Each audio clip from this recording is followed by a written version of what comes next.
Welcome students. इस session में हम लोग स्टार्ट करने जा रहे हैं एक न्यू चैप्टर, और चैप्टर है human capital formation.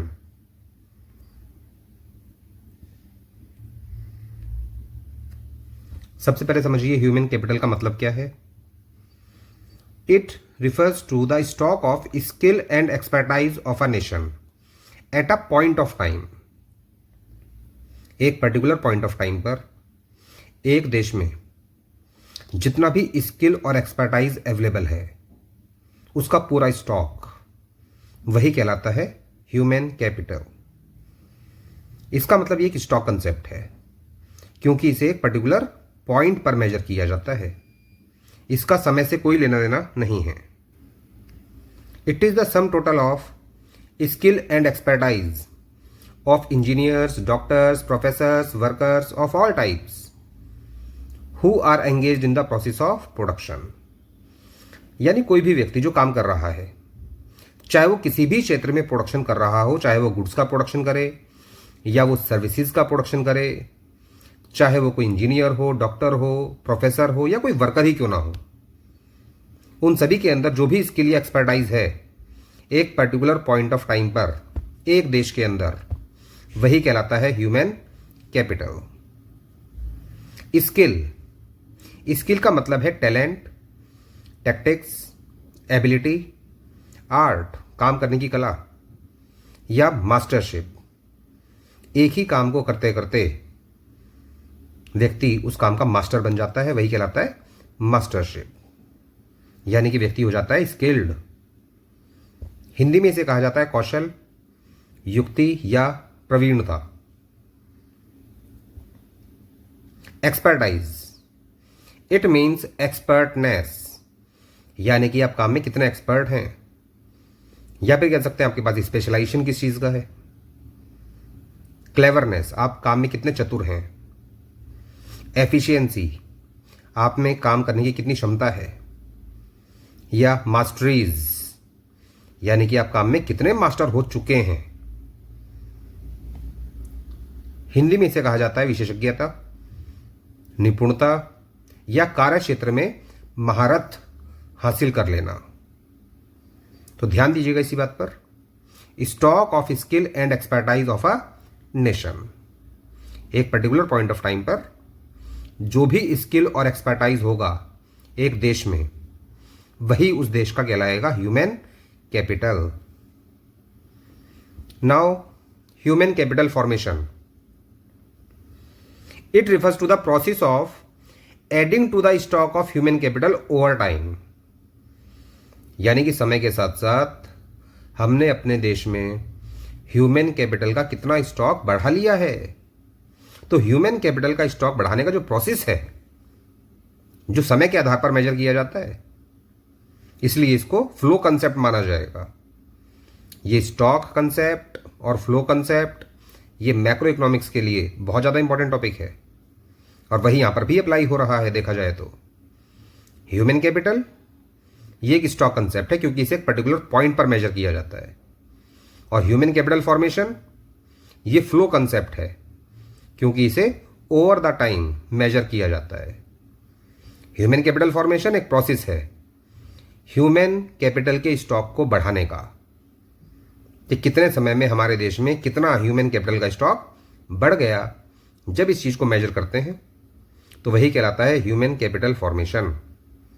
It is the process of acquiring and increasing the number of persons who have the skill, education and experience which are essential for the economic and political development of a country.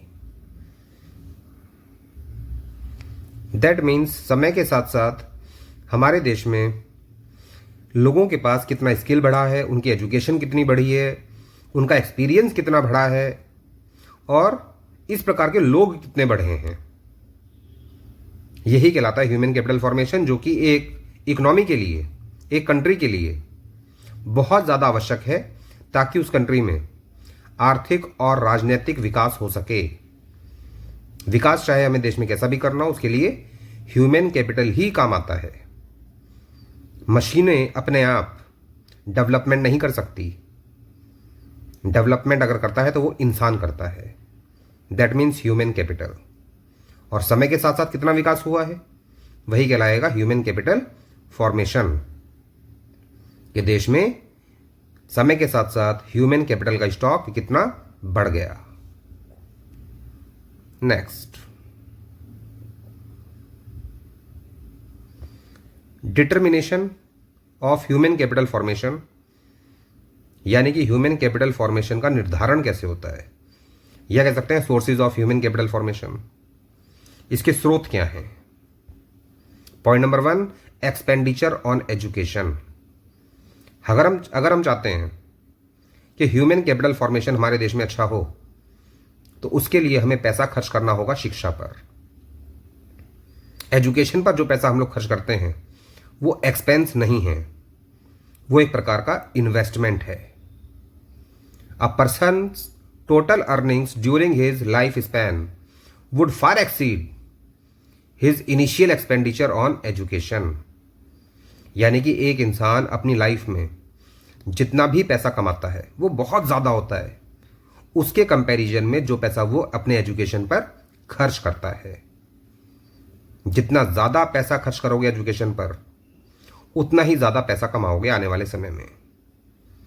तो education पर पैसा जितना ज़्यादा खर्च करोगे, उससे कई कई गुना, 1000 गुना, लाख गुना ज़्यादा कमाओगे।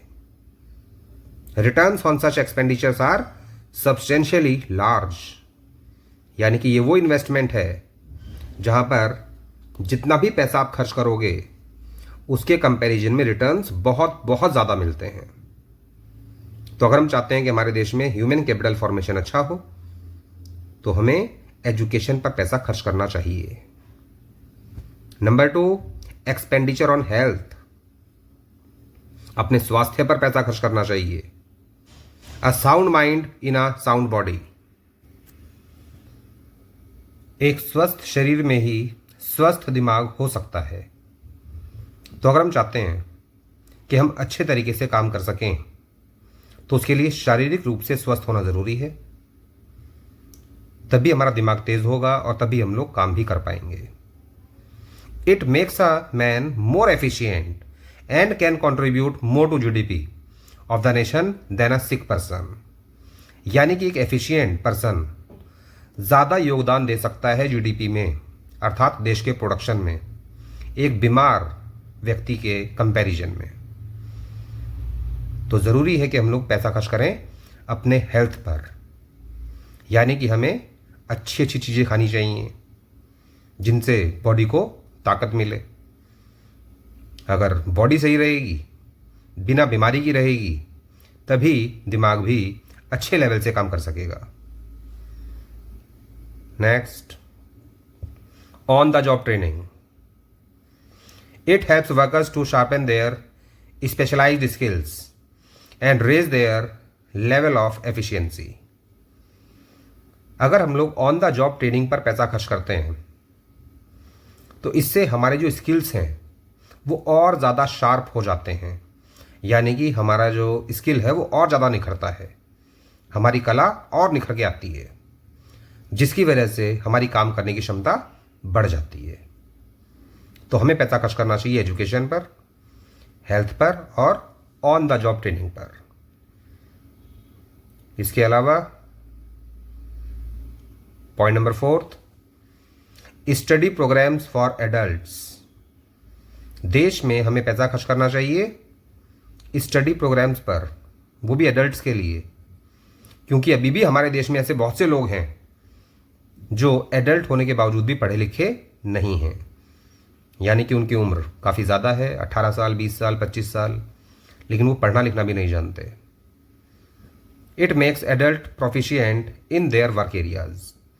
अगर हमारे देश में एडल्ट पर्सन्स जितने भी हैं, अगर वो पढ़े लिखे होंगे, तो अपने वर्क एरियाज में वो ज़्यादा प्रोफिशिएंट होंगे, अर्थात वो ज़्यादा अच्छा काम कर सकेंगे।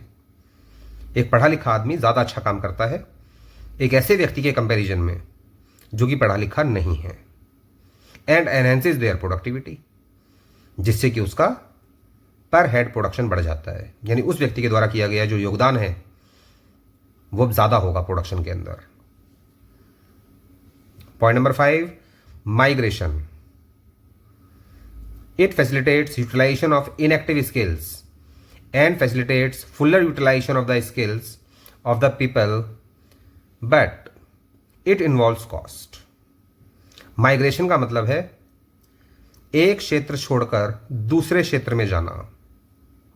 अगर मुझे लगता है कि जिस जगह मैं रहता हूं वहां पर मुझे सैलरी मिल रही है 30,000 पर मंथ, लेकिन अगर मैं दूसरी जगह चला जाऊं, मान लीजिए यहां से 20 किलोमीटर दूर या 50 किलोमीटर दूर या 100 किलोमीटर दूर, और माइग्रेट करने के बाद वहां पर मुझे सैलरी मिलेगी अप्रॉक्सीमेटली डबल, तो इंसान को माइग्रेट करना चाहिए। माइग्रेशन से अगर इनकम बढ़ रही है और हमें लगता है हमारे स्किल्स बढ़ेंगे, वहां पे जाकर हमारी एक्सपर्टाइज बढ़ेगी, तो माइग्रेशन करने में कोई बुराई नहीं है, क्योंकि इससे जो इनएक्टिव स्किल्स हैं अब उनका इस्तेमाल होना शुरू हो जाएगा। विदाउट माइग्रेशन हमारे स्किल्स बेकार हो जाते हैं। लेकिन कई बार ऐसा होता है कि माइग्रेट करने के बाद हमारे स्किल्स, हमारा टैलेंट और ज़्यादा निखरता है, लेकिन इसके अंदर इन्वॉल्व होती है कॉस्ट। यानी कि जब आप एक क्षेत्र छोड़कर दूसरे क्षेत्र में जाओगे तो फ्री में थोड़ी जाओगे, खर्चा भी होगा, आने जाने का खर्चा होगा, नई जगह पर रहने का खर्चा होगा। That means cost of transportation and cost of living in different social environment. यानी कि जिस एनवायरमेंट में आप फिलहाल रहते हो, जब वहां से आप दूसरे एनवायरमेंट में जाओगे तो वहां पर नए प्रकार के खर्चे होंगे बहुत सारे। येट इट इज बेटर, लेकिन फिर भी माइग्रेशन करना अच्छा होता है, because gains of migration are greater than the cost of migration. यानी कि माइग्रेशन करने से जो हमें फायदा मिलता है वो ज्यादा मिलता है हमेशा, और कॉस्ट आती है कम। इसलिए माइग्रेशन हमेशा होना चाहिए देश के अंदर। यानी जिस क्षेत्र में व्यक्ति रहता है, जरूरी नहीं है कि उसे वहीं पे काम करना पड़े। अगर उसे लगता है कि वो क्षेत्र छोड़ के दूसरे क्षेत्र में अगर चला जाए और वहां जाकर उसके स्किल्स बढ़ रहे हैं, तो उसे माइग्रेशन करना चाहिए। And point number 6, expenditure on information. Information प्राप्त करने के लिए अगर हमें पैसा खर्च करना पड़ता है तो करना चाहिए।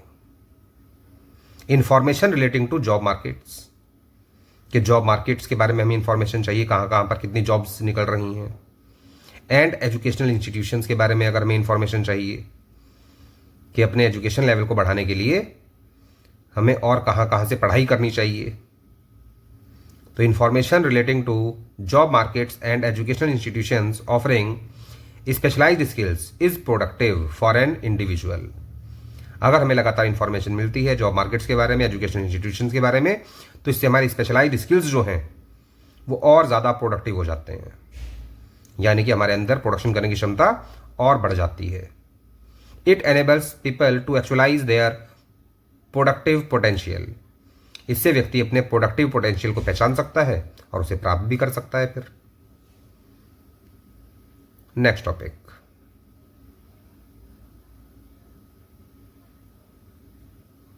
Role of human capital formation, या कह सकते हैं human capital formation and economic growth. Point number 1, change in emotional and material environment of growth. It brings growth oriented attitude and aspirations in the people, and material environment becomes helpful to growth as the society which possesses higher number of and trained workers to implement the plans and programs of economic growth. Human capital formation की भूमिका क्या है, या फिर हम लोग कह सकते हैं कि ह्यूमन कैपिटल फॉर्मेशन और आर्थिक विकास में आपस में क्या संबंध है। इसके लिए यहां पर पॉइंट नंबर 1 अभी आपको बताया गया कि ह्यूमन कैपिटल फॉर्मेशन देश में जितना ज़्यादा होगा उससे विकास के वातावरण में बदलाव आता है। Emotional and material environment of growth, it brings growth oriented attitude. इससे लोगों में ग्रोथ ओरिएंटेड एटीट्यूड पैदा होता है, अर्थात लोगों का एटीट्यूड चेंज हो जाता है, किसके प्रति? ग्रोथ करने के प्रति। एंड एस्पायरेशंस, और उनकी आकांक्षाएं भी बदल जाती हैं। और मेटीरियल एनवायरनमेंट हेल्पफुल हो जाता है समाज के ग्रोथ करने के लिए, क्योंकि इसकी वजह से स्किल्ड और ट्रेंड वर्कर्स जो हैं वो अब प्लान्स को और प्रोग्राम्स को आर्थिक विकास के लिए ज़्यादा अच्छे तरीके से इंप्लीमेंट कर सकते हैं, अर्थात लागू कर सकते हैं। एक स्किल्ड व्यक्ति प्लान्स को और प्रोग्राम्स को ज़्यादा अच्छे तरीके से बना सकता है और लागू कर सकता है अगर वो स्किल्ड है। अनस्किल्ड व्यक्ति उतने अच्छे प्लान्स नहीं बना पाएगा विकास के लिए। तो अगर हम चाहते हैं कि हमारे देश का आर्थिक विकास हो तो ह्यूमन कैपिटल फॉर्मेशन का देश में अच्छा होना बहुत ज़रूरी है। Point number 2, higher productivity of physical capital. Physical capital का मतलब असेट्स। एग्जाम्पल जैसे कि machinery. Specialised and skilled labour can certainly handle machines better than the others. अगर एक व्यक्ति ट्रेंड है, स्पेशलाइज्ड है, स्किल्ड है, तो वो मशीनरीज को ज़्यादा अच्छे तरीके से चला सकता है उस व्यक्ति के कंपैरिजन में जो कि अनस्किल्ड है। तो समझने वाली बात यह है कि मशीनें अपने आप प्रोडक्शन नहीं करती, मशीन भी चलाना इंसान का ही काम है। It enhances productivity and accelerates the pace of growth. तो अगर देश में ह्यूमन कैपिटल फॉर्मेशन अच्छा होगा तो इससे पर हेड प्रोडक्शन, यानी कि एक व्यक्ति के द्वारा किया गया उत्पादन हमें ज़्यादा दिखाई देगा और इससे विकास में तेजी आएगी। Point number 3, innovative skills. Large the number of skilled and trend personnel, greater the possibilities of innovations. देश में जितने ज़्यादा लोग होंगे स्किल्ड और ट्रेंड, उतनी ज़्यादा संभावना होगी नव प्रवर्तन की, यानी कि चीज़ें पुरानी ही होंगी लेकिन उन तकनीकों को एक नए तरीके से इस्तेमाल किया जाएगा, जिसे कहा जाता है innovation. Large the number of skilled and trend personnel, greater the possibilities of innovations in the areas of production and related activities. Point number 4, higher rate of participation and equality. हर एक व्यक्ति ज्यादा योगदान दे सकता है अर्थव्यवस्था में। अगर देश में ह्यूमन कैपिटल फॉर्मेशन अच्छा है, यानी कि लोग देश में ज्यादा स्किल्ड हैं, ज्यादा एक्सपर्टाइज है उनके पास, तो हर एक व्यक्ति का योगदान ज्यादा होगा। Higher the rate of participation, जिसका मतलब है percentage of labour force participating in the process of production process, यानी कि हमारे देश में ऐसे कितने परसेंट लोग हैं जो अपना योगदान दे रहे हैं प्रोडक्शन प्रोसेस में, वही कहलाता है higher the rate of participation. That means rate of participation. Higher the rate of participation, greater is the degree of economic and social equality in the society. Rate of participation जितना ज्यादा होगा उतना ही ज्यादा देश में विकास होगा, आर्थिक विकास भी और सामाजिक विकास भी, और इक्वलिटी भी आएगी समाज के अंदर, यानी कि अमीरी और गरीबी के बीच जो अंतर है वो घट जाएगा। अमीरी और गरीबी में अंतर का एक सबसे बड़ा कारण ये भी है कि जो व्यक्ति अनस्किल्ड होता है उसके पास ना तो कोई स्किल है और ना ही कोई वो एक्सपर्टाइज है किसी भी क्षेत्र में, तो उसे रोजगार नहीं मिलता।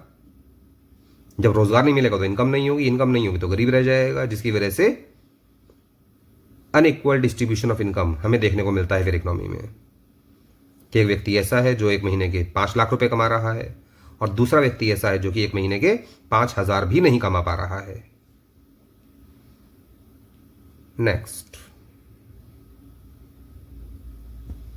Next topic is chain effect of human capital formation.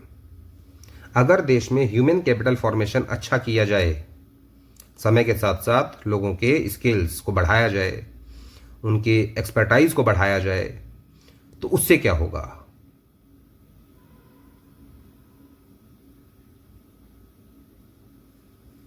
Human capital formation, जिसका मतलब है increase in the stock of human capital, यानी कि ह्यूमन कैपिटल के स्टॉक को बढ़ाना, यानी कि लोगों के स्किल्स को और उनके एक्सपर्टाइज को बढ़ाना। जब देश में ह्यूमन कैपिटल फॉर्मेशन होगा तो इसकी वजह से बेटर एंड एफिशिएंट यूटिलाइजेशन होगा फिजिकल कैपिटल का, यानी कि एसेट्स का। जैसे कि मशीनरी, अभी थोड़ी देर पहले भी आपको बताया था। अगर देश में ह्यूमन कैपिटल फॉर्मेशन लगातार हो रहा है और तेजी से हो रहा है तो एफिशिएंट यूटिलाइजेशन होगा फिजिकल कैपिटल का, यानी कि एसेट्स का। हम लोग ज्यादा बेहतरीन प्रयोग कर सकेंगे इकोनॉमी के अंदर, जिसकी वजह से प्रोडक्टिविटी बढ़ेगी, इंक्रीज इन प्रोडक्टिविटी। और प्रोडक्टिविटी का मतलब output per unit of labour, या कह सकते हैं पर यूनिट ऑफ कैपिटल, यानी एक व्यक्ति के द्वारा किया गया आउटपुट हमें ज्यादा देखने को मिलेगा, जिसकी वजह से देश का टोटल प्रोडक्शन बढ़ जाएगा, जिसे कहते हैं GDP.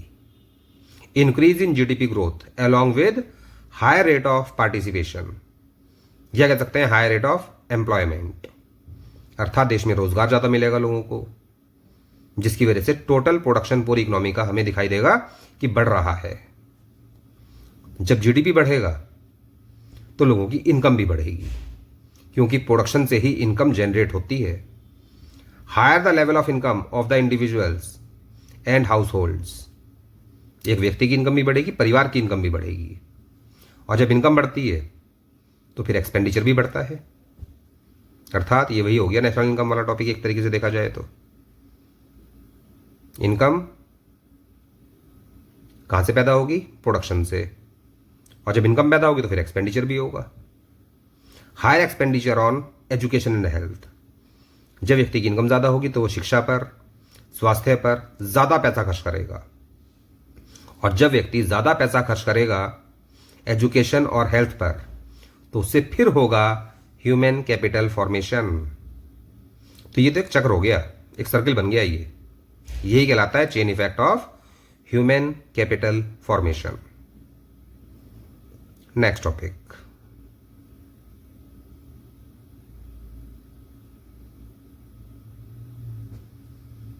Problems facing human capital formation in India. India में ह्यूमन कैपिटल फॉर्मेशन से रिलेटेड कौन कौन सी समस्याओं का सामना करना पड़ता है? पहली समस्या है राइजिंग पॉपुलेशन, यानी कि देश की जनसंख्या बहुत तेजी से बढ़ती जा रही है। और अब तो इंडिया नंबर 1 पर आ चुका है, पहले नंबर 2 पर था। It adversely affects the per capita GDP, इसका विपरीत प्रभाव पड़ता है पर कैपिटा जीडीपी पर। पर कैपिटा जीडीपी का मतलब एक व्यक्ति के हिस्से में आने वाले गुड्स एंड सर्विसेज, यानी एक व्यक्ति के हिस्से में देश में कितने गुड्स एंड सर्विसेज आ रहे हैं। अब देश में देखो विकास तो लगातार हो रहा है, प्रोडक्शन लगातार बढ़ रहा है, लेकिन पॉपुलेशन इतनी ज्यादा बढ़ती जा रही है कि एक व्यक्ति के हिस्से में आने वाले गुड्स एंड सर्विसेज बढ़ नहीं रहे बल्कि घट रहे हैं। It adversely affects the per capita GDP which reduced availability of facilities leads to a fall in the quality of life, यानी कि एक इंसान को वो फैसिलिटीज नहीं मिल पाती हैं जो कि उसको मिलनी चाहिए, जिसकी वजह से क्वालिटी ऑफ लाइफ उतनी बेहतर नहीं हो पाती जितनी की होनी चाहिए।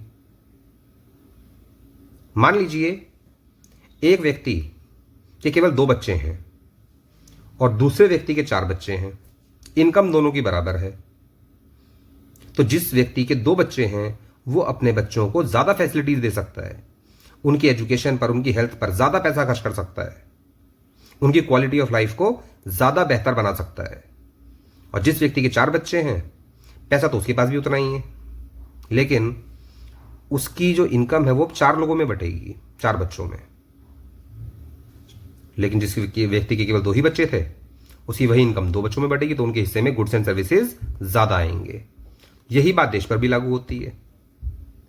अगर देश में लगातार तेजी के साथ पॉपुलेशन बढ़ रही है तो व्यक्ति के हिस्से में आने वाले गुड्स एंड सर्विसेज, उसके हिस्से में आने वाली फैसिलिटीज लगातार घटती रहती हैं, जिसकी वजह से उसकी क्वालिटी ऑफ लाइफ पर असर पड़ता है।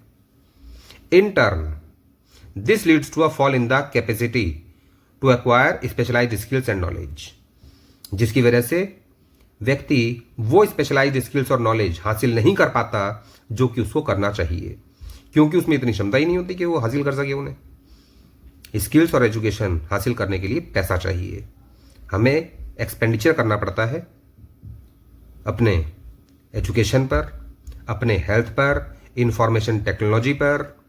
लेकिन व्यक्ति के पास अगर पैसा ही नहीं होगा तो उसके स्किल्स और नॉलेज भी नहीं बढ़ पाएंगे।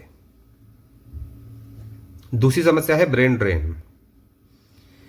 यानी कि हमारे देश में ऐसे बहुत से लोग हैं जो पढ़ते हैं, लिखते हैं, उनका स्वास्थ्य भी अच्छा होता है, लेकिन जब उन्हें लगता है कि पैसा कमाने की बारी आई तो वो इंडिया छोड़कर विदेश चले जाते हैं पैसा कमाने के लिए, क्योंकि उनको लगता है कि जितना पैसा उनको इंडिया में मिलेगा उससे 10 गुना ज़्यादा अमेरिका में मिलेगा।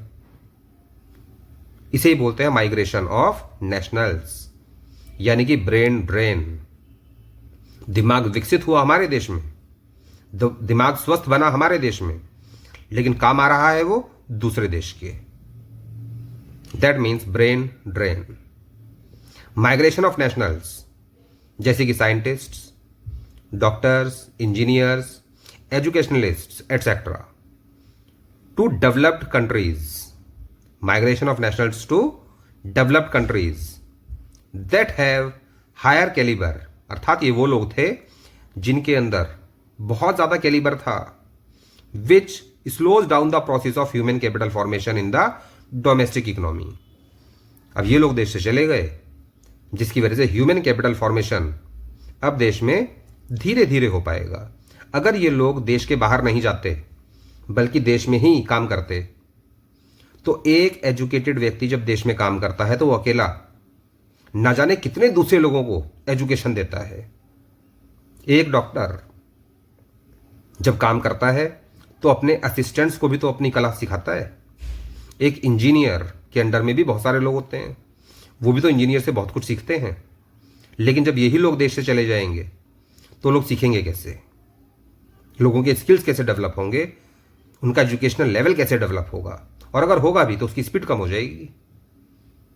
इसीलिए ये भी एक देश के लिए बहुत बड़ी समस्या है, जिसकी वजह से ह्यूमन कैपिटल फॉर्मेशन देश में उस हिसाब से नहीं हो पा रहा जिस हिसाब से होना चाहिए। नेक्स्ट,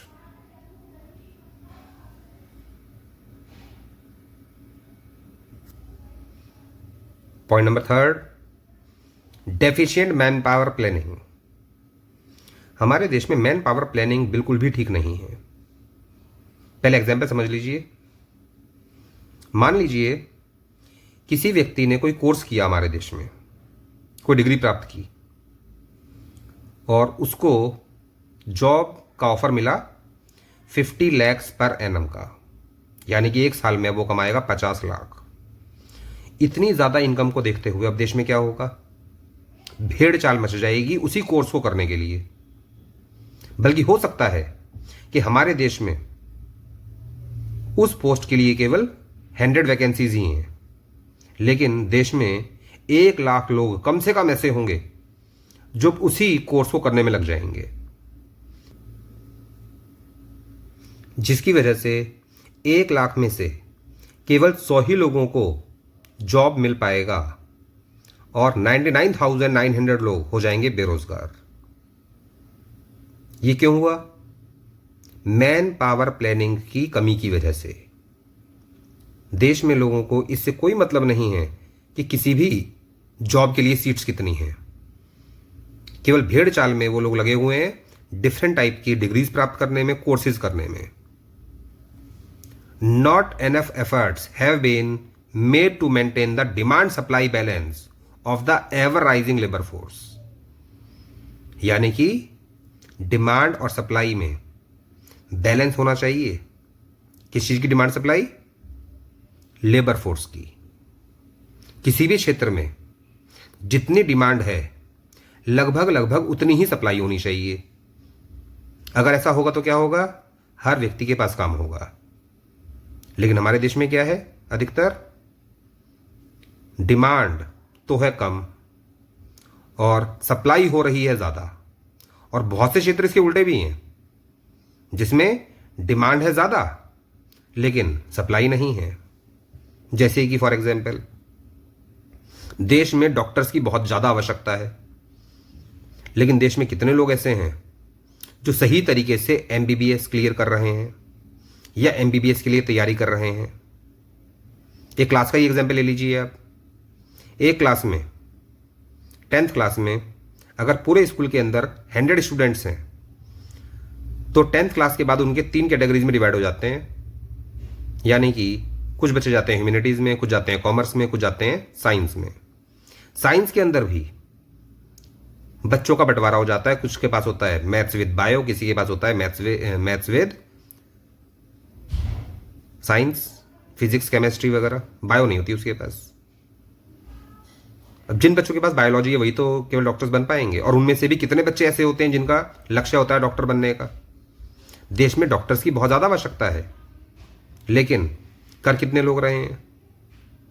एमबीए में उल्टा है, देश में एमबीओ की इतनी आवश्यकता नहीं है, लेकिन एमबीए करने में लोग भीड़ चाल में लगे हुए हैं। उसके बाद क्या होगा? बेरोजगार। यही कहलाता है deficient man power planning. It is sad reflection on the wastage of human power and human skills. इससे हमारे देश का ह्यूमन पावर और ह्यूमन स्किल्स वेस्ट हो रहा है। कि स्किल्स तो आपने प्राप्त कर लिए, लेकिन अब वो स्किल्स काम ही नहीं आ रहे, क्योंकि उनकी जरूरत ही नहीं है देश के अंदर। Number 4, insufficient on the job training in primary sector. Primary sector means agricultural sector. देश में 65% से ज्यादा लोग अभी भी एग्रीकल्चर में लगे हुए हैं, लेकिन उस क्षेत्र में कितनी ट्रेनिंग दी जा रही है देश के अंदर? ना के बराबर। बाकी फील्ड में ट्रेनिंग मिल रही है जिनकी जॉब्स अवेलेबल नहीं है, लेकिन जिन चीजों के लिए जॉब अवेलेबल है, 65% लोग लगे हुए हैं एग्रीकल्चर में, उसके लिए on the job training sufficiently कहीं पर भी अवेलेबल नहीं है। Primary sector has not received the due attention in the areas of professional skills and training. Primary sector के अंतर्गत जो प्रोफेशनल स्किल्स और ट्रेनिंग लोगों को मिलना चाहिए, उसकी तरफ कोई ध्यान ही नहीं दिया जा रहा है देश में। नंबर 5, लो एकेडमिक स्टैंडर्ड्स। पढ़ाई लिखाई का स्तर बहुत ज्यादा गिरा दिया गया है। Due to low standards of many schools, boards and universities, we have a large number of half backed graduates and post graduates whose deficient skills only lower the level of efficiency and they are not capable of compete in the international market of human capital। पढ़ाई लिखाई का स्तर इतना ज्यादा गिरा दिया गया है कि अब हमारे देश में अधिकतर लोग ग्रेजुएट्स होने के बाद या पोस्ट ग्रेजुएट होने के बाद भी खाली बैठते हैं, उनके पास कोई काम नहीं होता। और अगर उन्हें इंटरनेशनल मार्केट में भेज दिया जाए कंपटीशन करने के लिए, तो वो किसी भी जगह नहीं ठहरते हैं। केवल उनके पास डिग्री आ जाती हैं, नॉलेज बिल्कुल नहीं होती। यही कहलाता है लो एकेडमिक स्टैंडर्ड्स। लगातार पास करते जा रहे हैं बच्चों को, इससे कोई मतलब नहीं है कि उनके पास नॉलेज है या नहीं है। और ये हमारे देश की सबसे बड़ी कमी है, जिसकी वजह से फिर बेरोजगारी आ जाती है। फिर लोग कहते हैं इसकी जिम्मेदार सरकार है। नेक्स्ट,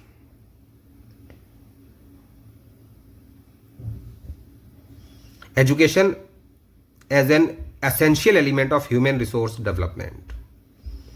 इसके बारे में पहले भी पढ़ा था हमने कि एजुकेशन पर हमें खूब पैसा खर्च करना चाहिए, क्योंकि एजुकेशन एक एसेंशियल एलिमेंट है ह्यूमन रिसोर्स डेवलपमेंट का। Education implies the process of teaching, training and learning.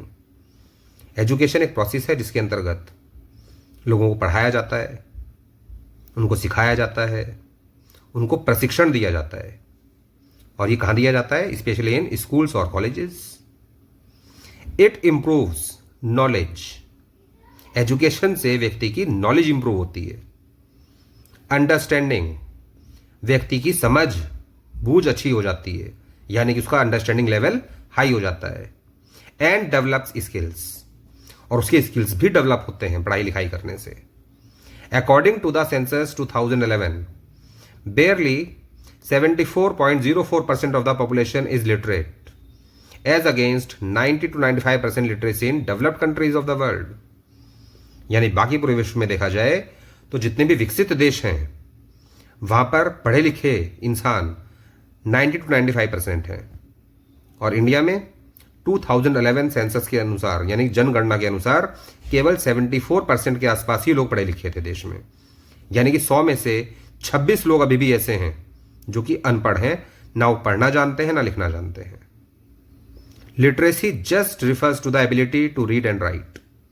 Literacy का मतलब केवल इंसान का पढ़ा लिखा होना। That is why all educated people are literate, but all literate people are not necessarily educated.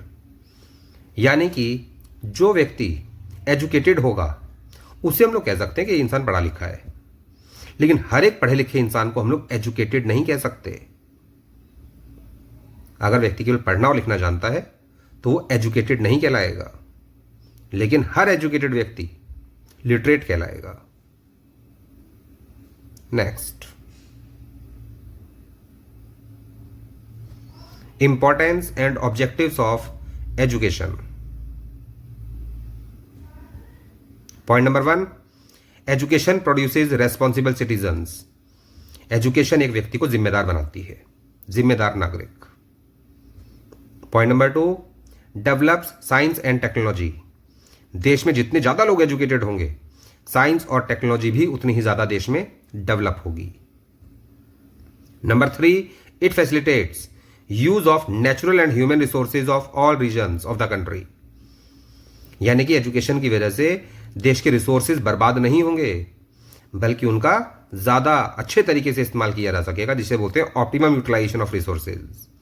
चाहे वो नेचुरल रिसोर्सेज हो, फाइनेंशियल रिसोर्सेज हो या ह्यूमन रिसोर्सेज हो। Number 4, expends mental horizon of the people. पढ़ाई लिखाई करने से व्यक्ति का दिमाग खुल जाता है। बिना पढ़े लिखे इंसान के दिमाग को जंग लगता है, लेकिन पढ़ने लिखने के बाद वो ज्यादा अच्छी तरीके से सोच सकता है, प्लानिंग कर सकता है और उस प्लानिंग को लागू भी कर सकता है। It increases GDP as well as helps in the process of growth and development. यानी कि देश में प्रोडक्शन बढ़ जाता है। अगर देश में लोग पढ़े लिखे ज्यादा होंगे, एजुकेटेड होंगे, तो देश का जीडीपी बढ़ेगा, जिसकी वजह से विकास भी आएगा। फिर देश में विकास का जो प्रोसेस है वो ज्यादा अच्छा हो जाएगा। Number 6, it promotes cultural standards of the citizens. यानी कि एक पढ़ा लिखा इंसान ज्यादा अच्छे तरीके से अपनी संस्कृति को आगे बढ़ा सकता है। अगर लोग पढ़े लिखे नहीं है, समझदार नहीं है, तो वो अपनी संस्कृति को खो देते हैं। और तरक्की करने के लिए हमेशा अपने कल्चरल स्टैंडर्ड्स को मेंटेन करना पड़ता है। अगर आपने अपना कल्चर ही खो दिया तो फिर आप डेवलप कभी नहीं कर सकते। Point number 7, it develops human personality. पढ़े लिखे इंसान की पर्सनैलिटी ही अलग नजर आ जाती है।